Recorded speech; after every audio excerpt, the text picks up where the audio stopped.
আমাদের ছাদের উপর যে বড় খাঁচাটা আছে বলেছিলাম অনেক দিন আগে, সেটাই তোমাদের ভিডিওটা শেয়ার করছি। এই দেখো, এই পাখিগুলোকে বলে পাইনাপল কানিউর। কি সুন্দর কালার না! দুটো এসেছিল, আরও দুটো হয়েছে। আর এটা হচ্ছে সাদা ককটেল। এই যে এখনও ভেতরে ঢুকছে, খাঁচার ভেতরে ঢুকে এবার জল দেবে, তারপরে খাবার দেবে, বাটি পরিষ্কার করবে। আর দেখতেই পাচ্ছ, পাখি মানে প্রচুর নোংরা করে। খাঁচাটা কি সুন্দর ছিল, এত নোংরা করেছে। পরিষ্কার দুদিন অন্তর না করলে ঠিক এইরকম অবস্থা হয়ে যায়।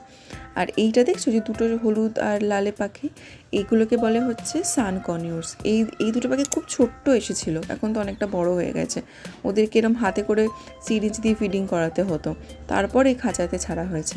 আর ঠিক আছে, এরা দুটো ছটফট করছে কেন বলো তো? ওদের এই বক্সটা ধরেছে তো, ওই জন্য ওরা ভয় পায়। আর এটা হয়েছে বললাম হোয়াইট ককটেল, এটাও খুব সুন্দর দেখতে। এদের চোখের মনি দুটো না রেড, তোমাদের ঠিক বোঝাতে পারছি না, বাট চোখের মনি দুটো পুরো লাল রঙের, খুব সুন্দর। বাট এরা দুজন অনেক দিন ধরেই আছে। আর এটা হচ্ছে সব লাভ বার্ড, প্রচুর লাভ বার্ডস আছে।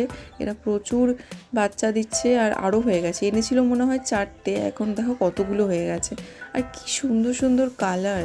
পাখির প্রতি আমার একটা ফোবিয়া আছে। হ্যাঁ, তোমরা হয়তো শুনলে হাসবে, তখন দূরে দাঁড়িয়ে আছি। আসলে দূর থেকে খাঁচায় রং বেরঙের পাখি দেখতে আমার ভালো লাগে, কিন্তু সে পাখি যদি ঘাড়ে এসে বসে হাতে বসে, তাহলে কিন্তু আমি দৌড়ে পালাবো, মানে এরকম। তো যাই হোক, আজকে তোমাদের সাথে ঠিক এতটুকুই শেয়ার করলাম।